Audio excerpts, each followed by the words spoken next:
श्री शिवाय नमस्तुभयम। दोस्तों, जैसा कि आप सभी लोग जानते हैं कि 17 नवंबर 2025 यानी कि सोमवार के दिन मार्गशीर्ष महीने की प्रदोष व्रत पड़ रही है।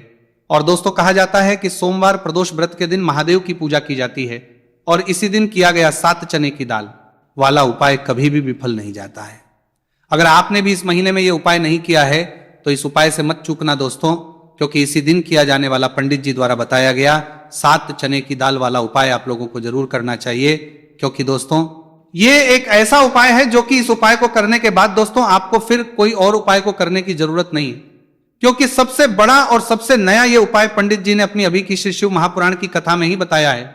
मैं जिस उपाय को आज हम आपको बहुत अच्छे से समझाने वाले हैं, इस वीडियो को देखने के बाद इस उपाय को समझने के लिए आपको कोई और वीडियो को देखने की जरूरत नहीं पड़ेगी। तो चलिए दोस्तों, उपाय को शुरू करते हैं। देखिए, ये दिन इतना खास होता है, इतना महत्वपूर्ण होता है। देखा गया है कभी कभी बड़े पूजा पाठ अनुष्ठान से जो मनोकामना पूर्ण नहीं होते, 17 नवंबर 2025 सोमवार प्रदोष व्रत के दिन एक छोटे से उपाय करने से ही आपकी मनोकामना पूर्ण हो जाती है। और बहुत सारे लोगों ने इस उपाय को किया भी है और उनको इस उपाय को करने का फल भी जरूर मिला है। अगर आप लोग भी इस उपाय को सोमवार प्रदोष व्रत के दिन करना चाहते हैं तो आप इस उपाय को पहले अच्छे से समझ लेना, सुन लेना, उसके बाद करना। आपको इस उपाय का फल जरूर मिलेगा। और इस उपाय को कर लेने से आपके घर में चाहे किसी भी प्रकार की दुख और समस्या क्यों ना चल रही हो, चाहे आपको उसका कारण भी नहीं पता है कि भाई यह समस्या कारण से चल रही है, उसका कुछ भी कारण हो सकता है, जैसे पितृदोष हो सकता है या किसी भी तरह का मंगल दोष भी हो सकता है, और भी बहुत तरह के दोष होते हैं, कुछ भी हो सकता है। पर आपको इस उपाय को करने के लिए आपको अपने दोष को पता लगाने की भी जरूरत नहीं है। बस सोमवार प्रदोष व्रत के दिन आपको इस 7 चने की दाल वाले उपाय को आप लोगों को कर लेना है। ये एक ऐसा उपाय है जिस उपाय को अगर किसी विशेष दिन पर किया जाए तो भाई उस विशेष दिन का जो है वह तो हमें मिलता है, पर हमने उस दिन पर इस चने की दाल वाले उपाय को किया है तो हमें उससे भी बड़ा फल मिलता है। और फल बहुत जल्दी मिलता है, क्योंकि आप इस उपाय को बहुत ही बड़े और विशेष दिन पर कर रहे हो। क्योंकि दोस्तों, 17 नवंबर 2025 यानी कि सोमवार के दिन प्रदोष व्रत का बहुत ही ज्यादा बड़ा महत्व होता है। इसलिए दोस्तों, आज की इस वीडियो में हम आप लोगों को 7 चने की दाल वाला उपाय समझाएंगे, जिस उपाय को से अगर आपकी किसी भी प्रकार की मनोकामना है, किसी भी प्रकार की परेशानी है, सबसे ज्यादा समस्याएं आपके जीवन में ही हैं। अगर आपको धन प्राप्ति नहीं हो पा रहा है, रुपए पैसे की आपके घर में लगातार दिक्कत परेशानियां चलती चली आ रही है, आपका व्यापार, आपकी नौकरी अगर अच्छे से नहीं चल रहे हैं, जिसकी वजह से घर में लगातार आर्थिक समस्याएं बनी रहती हैं, घर का कोई ना कोई सदस्य अगर बीमार रहता है, आपस में एक दूसरे से झगड़ा होता रहता है, किसी की अगर बनती नहीं है, तो पूज्य गुरु जी ने कहा है कि जब आपके जीवन में ऐसी परिस्थितियां आ जाए कि आप एक एक रुपए खर्च करने से पहले कई बार सोचने लगे हो, आपको धन प्राप्ति अगर नहीं हो पा रहा हो, तो आपको सिर्फ और सिर्फ 7 चने की दाल से एक ऐसा विशेष उपाय करना है जो आपकी इन सारी समस्याओं को सिर्फ 7 दिन के अंदर ही समाप्त कर देगा। तो चलिए जानते हैं इन विशेष उपायों के में। लेकिन उससे पहले जो भी मेरे भाई मेरी प्यारी बहनें आज चैनल पर पहली बार आए हैं या मेरी आवाज आज पहली बार सुन रहे हैं, अगर आप भी महादेव के सच्चे भक्त हैं तो वीडियो को लाइक और चैनल को सब्सक्राइब जरूर कर लें और कमेंट बॉक्स में लिखे हर हर महादेव। चलो अब बात करते हैं उपाय की।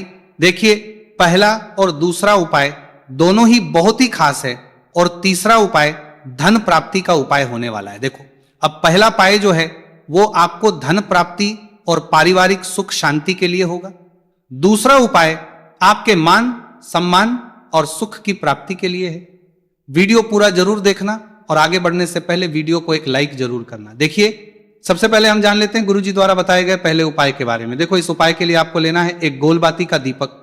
आप चाहें तो मिट्टी का ले सकते हैं या फिर घर से शुद्ध आटा मढ़कर उसका दीपक आप तैयार कर सकते हैं। इसके बाद आपको लेना है शुद्ध गाय का घी। अगर वो नहीं है तो कोई भी देसी घी इस्तेमाल कर सकते हैं जिससे आपको दीपक प्रज्वलित करना है। देखो, अब ये सब सामग्री लेकर आपको जाना है प्रदोष काल में आपके घर पर तुलसी जी के घेरे के पास में। देखो, ये उपाय तो आपको अवश्य करना है। देखो, वहां पहुंचकर सबसे पहले वो दीपक आपको प्रज्वलित कर देना है और ओम नमो भगवते वासुदेवाय नमः का 11 बार जाप करना है। उसके बाद आपको अपने सीधे हाथ में थोड़ी हल्दी लेकर दीपक में अपना नाम और गोत्र बोलते हुए डाल देना है।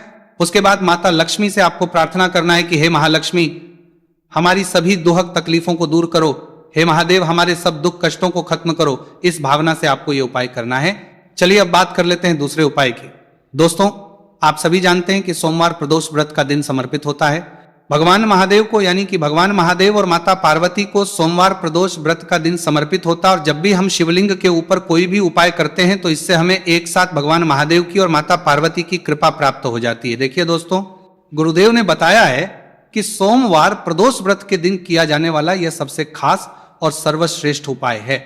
7 चने की दाल लेनी है। देखिए, आप 7 चने की दाल भी ले सकते हैं या फिर 11 भी ले सकते हैं, 21, या फिर 108 चने की दाल भी ले सकते हैं। यदि आप 21 चने की दाल लेते तो यह आपके उपाय के लिए अत्यधिक सर्वोत्तम होता है। तो इस प्रकार से आप कम से कम 7 चने की दाल ले सकते हैं और अधिक से अधिक आप 108 चने की दाल ले सकते हैं। अब देखिए, इसी के साथ में आपको मात्र 1 लोटा शुद्ध जल लेना होगा तांबे के पात्र के अंदर अपने ही घर से, और साथ ही में आपको मात्र 1 से 2 गू के टुकड़े भी लेने हैं। देखिए, सोमवार प्रदोष व्रत का दिन भगवान महादेव को समर्पित होता है।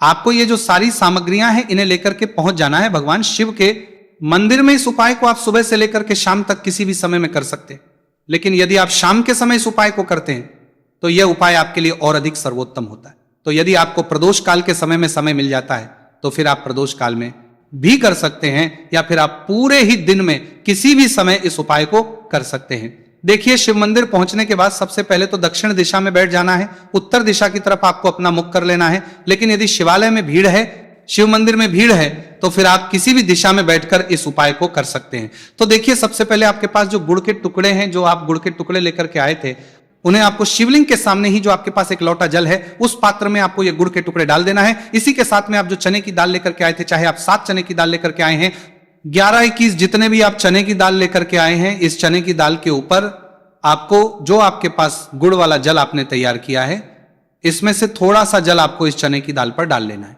अब देखिए, आपके पास जो गुड़ वाला जल है, इसमें से सबसे पहले थोड़ा सा जल आपको श्री गणेश जी वाले स्थान पर समर्पित कर देना है। श्री शिवाय नमस्तु भयम इस मंत्र का जाप करते हुए फिर थोड़ा सा जल आपको श्री कार्तिकेय जी वाले स्थान पर समर्पित करना है।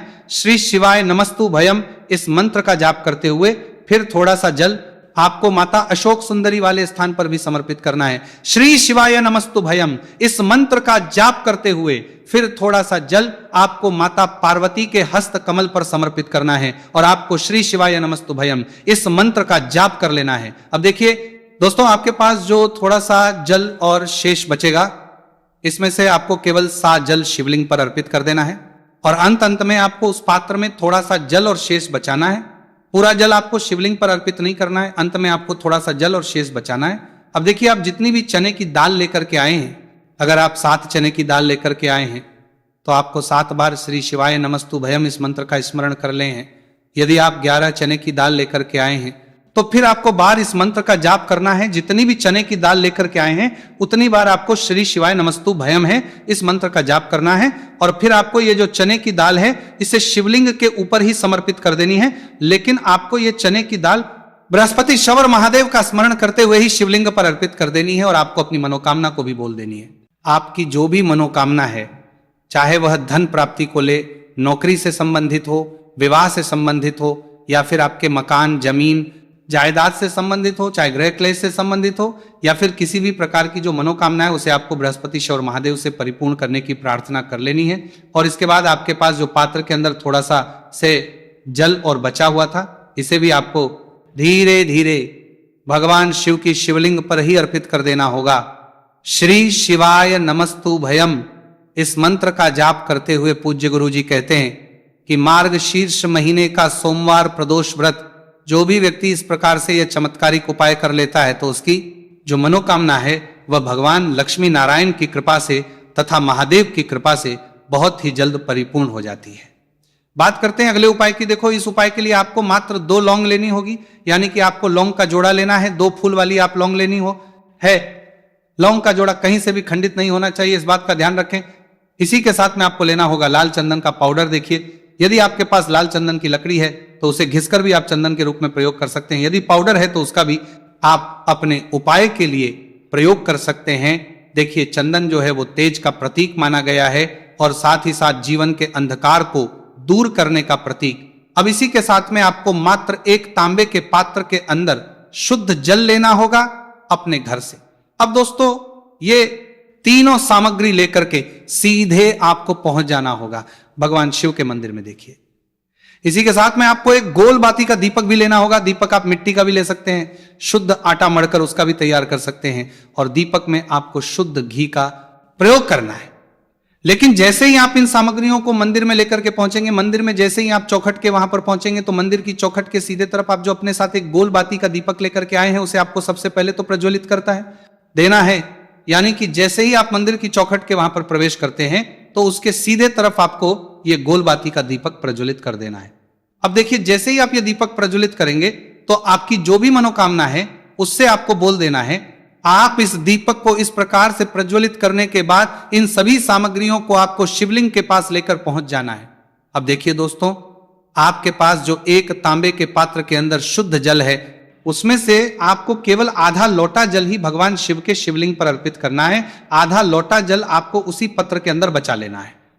अब दोस्तों, आपके पास जो 2 लौंग हैं, यानी कि लौंग का जोड़ा है, से आपको अपना नाम और अपने गोत्र को बोलते हुए आपकी जो भी समस्या चल रही है, आपके जीवन में जो भी परेशानी उत्पन्न हो रही है, उन्हें आपको बोल देना है। और ये जो लौंग का जोड़ा है, इसे आपको भगवान शिव के शिवलिंग पर अर्पित कर देना है। जैसे आप ये 2 लौंग शिवलिंग पर चढ़ाएंगे, तो अपना हाथ जो है वहां पर आपको रखना है और महादेव से आपको प्रार्थना करनी है कि मेरे जीवन की ये जो परेशानियां, ये सभी दूर हो जाए। यानी कि आपके जीवन में धन की संबंधित परेशानी चल रही है, कर्ज की समस्या चल रही है, बच्चों का पढ़ाई लिखाई में मन नहीं लग पा रहा है, घर के जो आर्थिक संकट है वो सभी दूर हो, व्यापार आपका ढंग से नहीं चल पा रहा है, घर में रोग की स्थिति बनी हुई है। यानी कि जिस भी प्रकार की आपकी समस्याएं हैं, उसे आपको महादेव से बोल देना है और महादेव से इन सभी को दूर करने के लिए आपको प्रार्थना कर लेनी है। अब देखिए दोस्तों, आपने जो 2 लौंग शिवलिंग पर समर्पित की थी, उससे आपको वहां से उठा लेना है और इन दोनों लौंग को आपको शिवलिंग से उठा करके सीधे उससे जल के पात्र के अंदर डाल देना है। यानी कि अपने आधा लोटा जल और बचाया हुआ था, उसी के अंदर आपको ये 2 लौंग डाल देनी है। और साथ में आप जो लाल चंदन लेकर के आए थे, उस लाल चंदन को भी आपको उसी पात्र के डाल देना है। यानी कि आधा लोटा जल और बचा हुआ है, तो उसी आधे लोटे जल के अंदर आपको ये लाल चंदन भी डाल देना है। अब देखिए, इस आधे लोटे जल में है जिसमें अपने 2 लौंग डाली है, लाल चंदन डाला है, उसे सीधे लेकर के आपको पहुंचना है बेलपत्र के वृक्ष के वहां पर। देखिए, बेलपत्र का वृक्ष यदि आपके घर पर है तो वहां पर आपको आ जाना है। आपके घर के आसपास कहीं भी है तो वहां पर आपको पहुंच जाना है और उसके आपका जो मुख है वो उत्तर दिशा की ओर होना चाहिए। और उसके बाद आपको अपना नाम और अपनी गोत्र को बोलना है और पुनः अपने जो भी परेशानियां शिवलिंग के पास में बोली थी, उन्हें आपको वापस से बेलपत्र के वहां पर भी बोल देनी है। और ये जो आधा लोटा जल और है, इससे आपको पूरा बेलपत्र के वृक्ष की जड़ में श्री शिवाय नमस्तु भयम इस मंत्र का जाप करते हुए समर्पित कर देना है। तो बस इतना सा उपाय आपको करना है, जो भी आपकी है समस्या है उससे महादेव निश्चित ही दूर करेंगे। अब दोस्तों, हम जान लेते हैं तीसरे चमत्कारी और विशेष उपाय के बारे में। देखिए, यह उपाय बहुत ही चमत्कारी है, क्योंकि इस उपाय से आपके जीवन में तेज की वृद्धि होगी। यानी कि जीवन से जितना भी अंधकार ही वो सभी दूर होगा। तो इस उपाय के लिए आपको मात्र एक गुड़ का टुकड़ा लेना है। गुड़ का टुकड़ा आपके जीवन में तेज की वृद्धि करता है और साथ ही साथ आपके जीवन से जो है उसे दूर करता है। इसी के साथ में आपको एक चावल दाना यानी कि अक्षत का दाना लेना है। ये चावल का दाना आपके जीवन में सुख शांति को लेकर के आता है, आपके जीवन में धन की जितनी भी परेशानियां हैं उन्हें समाप्त करता है। इसी के साथ में आपको मात्र एक हरा मूंग लेना है। हरा मूंग जो है वो बुध ग्रह को प्रसन्न करता है। देखिए, हरे मूंग का उपाय करने से बुध ग्रह मजबूत होता है और बुध ग्रह के मजबूत होने से बुद्धि, ज्ञान और विवेक की प्राप्ति होती है। तो यह सामग्री आपको एक एक लेनी है, यानी कि एक गुड़ का टुकड़ा, एक चावल का दाना, एक हरा मूंग आपको लेना है। देखिए, हरा मूंग का दाना और चावल का जो दाना है आपको साबुत लेना है, खंडित नहीं होना चाहिए। और इसी के साथ में आपको मात्र एक तांबे के पात्र के अंदर अपने घर से शुद्ध जल ले लेना है। देखिए, अब इन सभी सामग्रियों को लेकर के सीधे आपको पहुंच जाना है भगवान शिव के मंदिर में। आप ये उपाय सुबह से लेकर के शाम तक किसी भी समय कर सकते हैं। देखो, ये उपाय आप सोमवार और बुधवार के दिन ही आपको इस उपाय को करना है। तो सबसे पहले तो ये जो एक गुड़ का टुकड़ा है, एक चावल का दाना है और एक हरा मूंग का दाना है, उन तीनों को आपको उस जल के पात्र के अंदर डाल देना है। लेकिन ये जो उपाय है आपके जीवन की सारी परेशानियों को दूर करने के लिए होता है। यह विशेष मनोकामना तीनों सामग्रियों से ही आपकी परिपूर्ण हो जाती है। देखिए, आपके जीवन में सुख और तेज होगा तो सभी आपसे वार्तालाप करेंगे, सभी आपसे बात करेंगे और आपका जो मान सम्मान है वो बढ़ता है और चावल का जो दाना है वो धन में वृद्धि करता है, मन की शांति के लिए होता है। और हरा मूंग जो है वह बुद्धि, ज्ञान और विवेक की प्राप्ति के लिए होता है। अब देखिए, ये जो एक पात्र जल है, इससे आपको भगवान शिव के शिवलिंग पर धीरे धीरे अर्पित कर देना है। श्री शिवाय नमस्तुभयम इस मंत्र का जाप करते हुए और तुमरुकेश्वर महादेव का मन में स्मरण करते हुए। लेकिन तुमरुकेश्वर महादेव का स्मरण करने से यह जो उपाय है और अधिक प्रभावशाली हो जाता है। तो तुमरुकेश्वर महादेव का स्मरण करते हुए यह उपाय करने से आपके जीवन में जो भी अशांति है वह सभी दूर हो जाएगी। तो इस प्रकार से आपको यह सुंदर सा उपाय कर लेना है।